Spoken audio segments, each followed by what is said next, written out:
इस बार क्या सोचा है, क्या लगाओगे? सोच रहा हूँ इस बार मटर लगाऊं। पर 2 साल पहले जब मटर लगाई थी तब पता है ना क्या हुआ था। हाँ हाँ याद है, आधी मटर खराब हो गई थी, लेकिन तब तो उसमें कीड़ा लग गया था ना। इस बार मैं ध्यान रखूंगा। ठीक है, और फिर करोगे क्या इतनी सारी मटर का? मटर पुलाव बनाएंगे और भरपेट क्या, जी भर खाएंगे और क्या।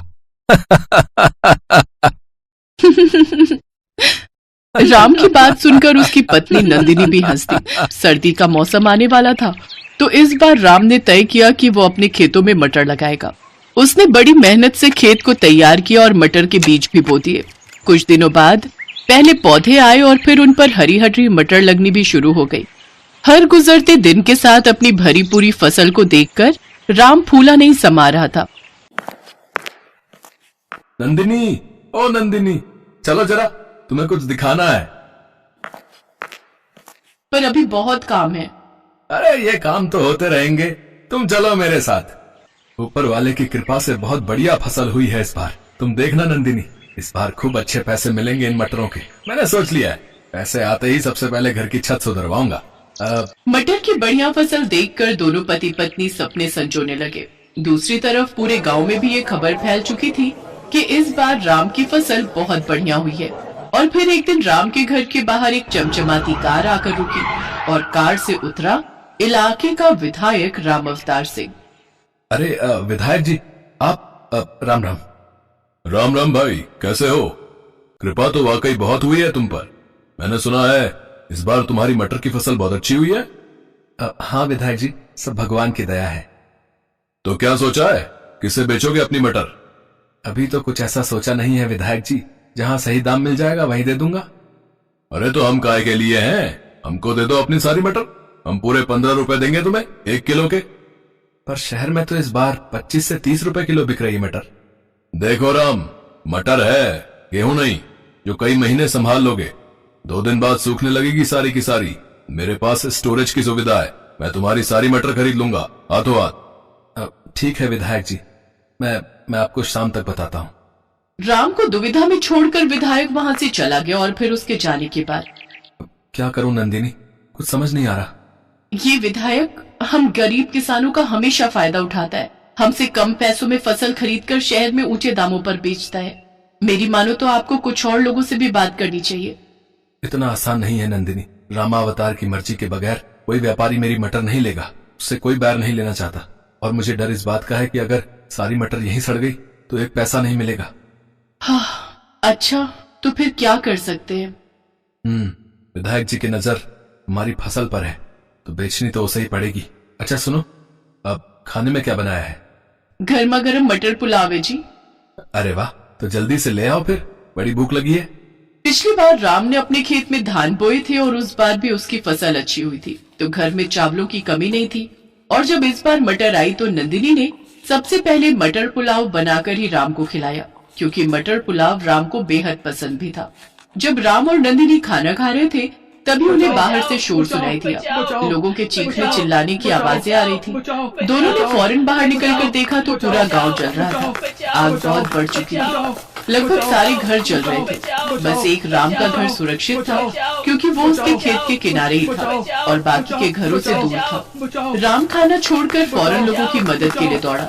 काफी देर बाद आग तो बुझा ली गई, लेकिन गांव के सारे घर जलकर राख हो चुके थे। सारा सामान, सारा राशन, सब कुछ राख बन चुका था।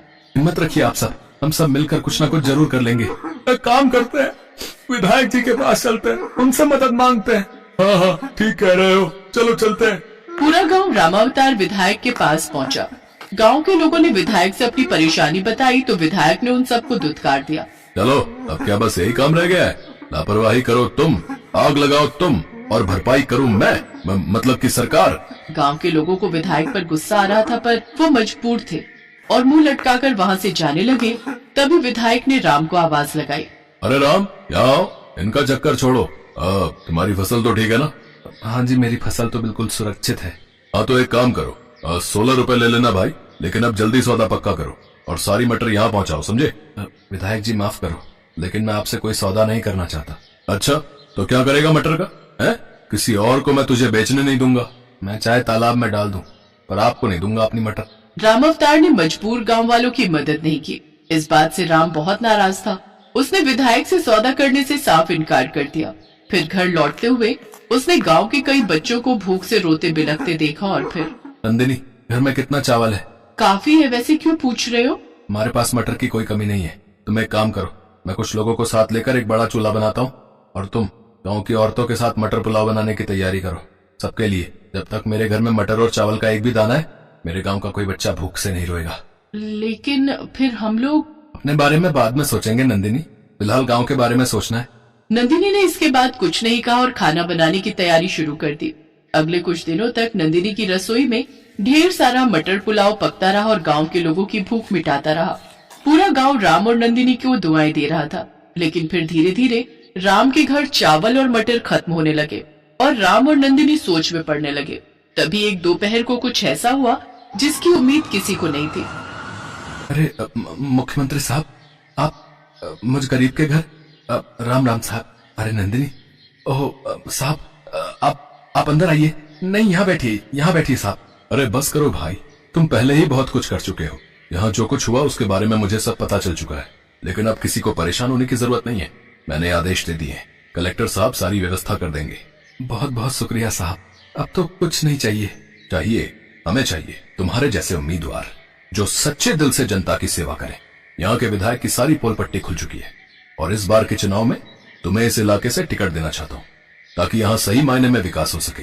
सीएम साहब की बात सुनते ही गांव के लोग सीएम साहब और राम की जय के नारे लगाने लगे। सीएम भी समझ चुके थे कि अब राम को विधायक बनने से कोई नहीं रोक सकता क्योंकि जनता राम के साथ थी। राम ने भी हाँ कर दी और फिर सीएम साहब के जाने के बाद, सुनिए ना, जब आप विधायक बन जाएंगे तब तो मेरे लिए साड़ी ला देंगे ना? हाँ, इस बार पक्का।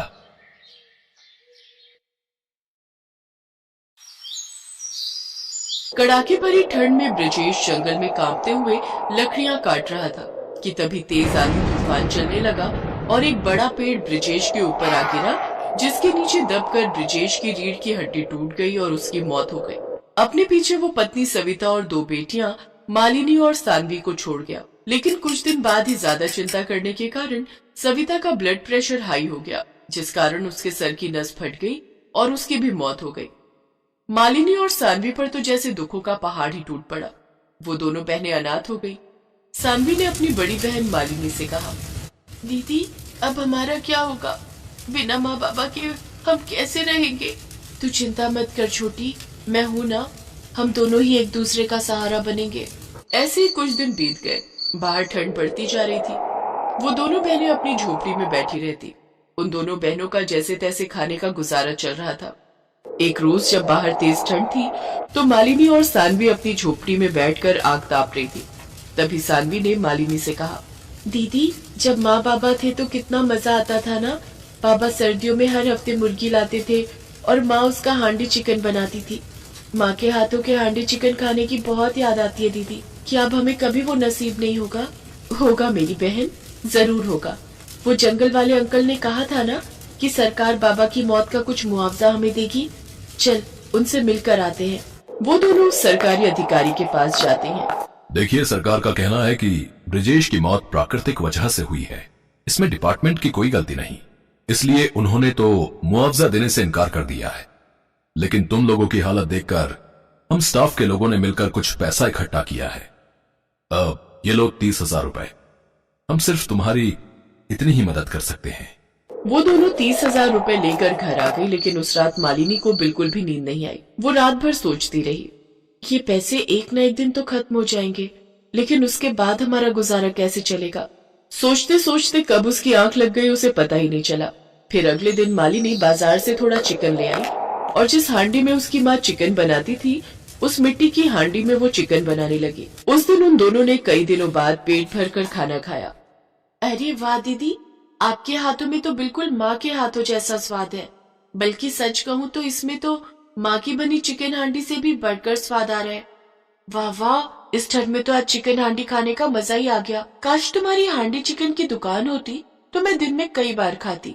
उसकी ये बात सुनकर मालिनी को एक आइडिया आया और उसने जरूरी सामान खरीदा।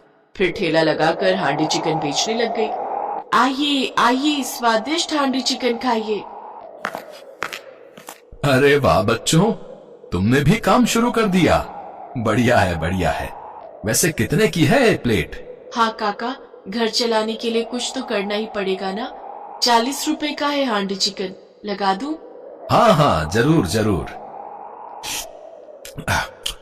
वाह भाई वाह, क्या बात है, क्या स्वाद है इसमें। ऐसे दोनों बहनें भरी ठंड में सारा दिन खड़े रहकर हांडी चिकन बनाती। उनकी कमाई थोड़ी बहुत हो ही जाया करती। ऐसे ही एक रोज उनके ठेले पर एक आदमी आया। उसने जब उनके हांडी चिकन का स्वाद चखा तो उसने दोनों बहनों को अपने होटल में हांडी चिकन बनाने के लिए कहा। मेरे होटल में ये हांडी चिकन बनाओगी तो इसके मैं तुम दोनों को अच्छे दाम दूंगा। ये सुनकर दोनों बहनें बहुत खुश हुई और वो उसके होटल में काम करने लगी, जहाँ उन्हें अच्छे खासे पैसे मिलने लगे। फिर धीरे धीरे पैसे जमा करके उन्होंने खुद का ही रेस्टोरेंट खोल लिया, जहाँ उन्हें और भी अच्छी कमाई होने लगी और अब दोनों बहनों की गरीबी पूरी तरह दूर हो गई।